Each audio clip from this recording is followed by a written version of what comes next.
আসসালামু আলাইকুম। রাজনীতির ঝড় যেন থামছেই না। আমি যখন এই নিউজটি করছি মাত্র কিছুক্ষণ আগে আমাদের প্রধান উপদেষ্টার সাথে বাংলাদেশের বড় ধরনের বা ছোট ধরনের যে রাজনৈতিক দলগুলো আছে কয়েকটা দল বাদ দিয়ে বাকি দলের যারা প্রতিনিধি আছেন তারা কিন্তু একটা বৈঠকে বসেছেন। টার্গেট হচ্ছে একটা জাতীয় ঐক্য প্রতিষ্ঠা করা। ডক্টর মোহাম্মদ ইউনূসের রাজনৈতিক সমর্থনটা মুখে মুখে বলবৎ থাকলেও রাজপথে বা মাঠে আসলে এই জিনিসটা সরকারের জন্য এখন আর নাই। ইভেন আস্তে আস্তে পরিস্থিতি এতটা ঘোলাটে আকার ধারণ করছে, বিএনপি মনে করছে ডক্টর ইউনূসের নিজস্ব দল হচ্ছে এনসিপি, কিন্তু এনসিপি বলছে সরকার এবং উপদেষ্টাদের সাথে আমাদের কোনো সম্পর্ক নেই। একদম চিল্লাতে চিল্লাতে সবাই গলা ফাটাই ফেলতেছে, বাট তারপরে বিএনপি বিশ্বাস করে না। ইভেন তারা দুই উপদেষ্টা মাহফুজ আসিফ আর আরেকজন হচ্ছে জাতীয় নিরাপত্তা উপদেষ্টা খলিল সাহেব, তিনজনের পদত্যাগ দাবি করেছেন। কিন্তু এই জায়গাতে সরকার কি সিদ্ধান্ত নেবে? মাত্র গুনে গুনে 24 ঘন্টার মধ্যে চাইলে ডক্টর ইউনূসের পতন ঘটাইতে পারে বিএনপি, এমন বক্তব্য দিয়েছেন দলটির স্থায়ী কমিটির সদস্য দাদা গয়েশ্বর চন্দ্র রায়। তিনি বলছেন যে আমরা যদি বলি কালকে রাস্তায় নামি কালকে, তাহলে আমার মনে হয় ডক্টর ইউনূস 24 ঘন্টাও তিনি ক্ষমতায় থাকতে পারবেন না। তাকে ক্ষমতা ছেড়ে চলে যেতে হবে, অথবা তার পতন হবে, অথবা তিনি এই সরকার কার্যত ভেঙে যাবে। তো বিএনপি কেমনটা করবে?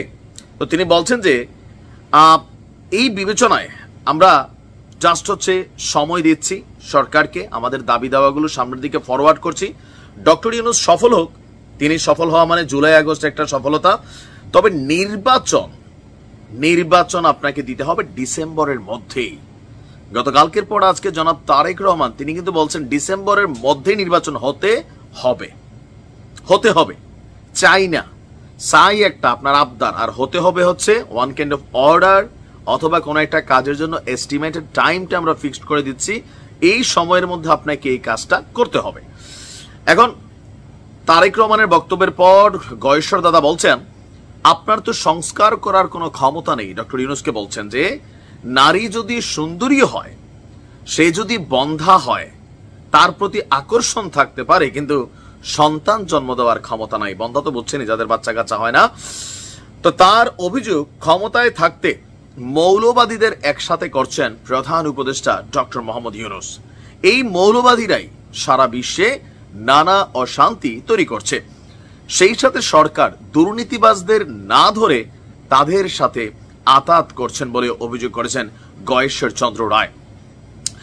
এমনকি আপনার জুলাই আন্দোলনের নেতৃত্ব দেওয়া আমাদের ব্লুটুথ বয়েজদের উদ্দেশ্য তিনি বলছেন যারা নাকি 24 জুলাইয়ে 11 দিন আন্দোলন করে মুকুট চায়, তাদের মুকুট অনেক আগেই জাতি দিয়ে দিয়েছে, আমরা দিয়ে দিয়েছি।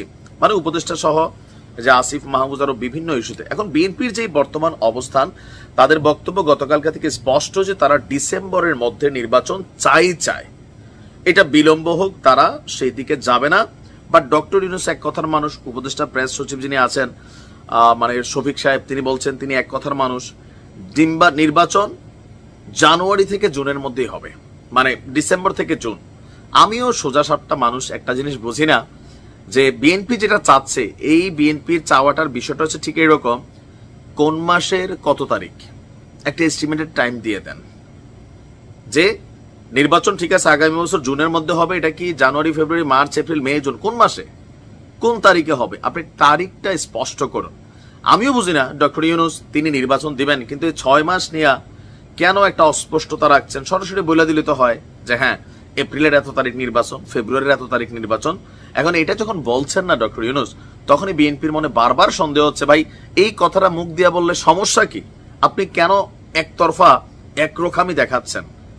এখন ডক্টর ইউনূস হয়তো মজা পাচ্ছেন, অথবা মাথার মধ্যে অন্য কোনো পরিকল্পনা আছে, সেটা তিনিই ভালো জানেন, আর রাজনৈতিক দলগুলোর সন্দেহ তাই প্রমাণিত করে। ভালো থাকুন, আসসালামু আলাইকুম।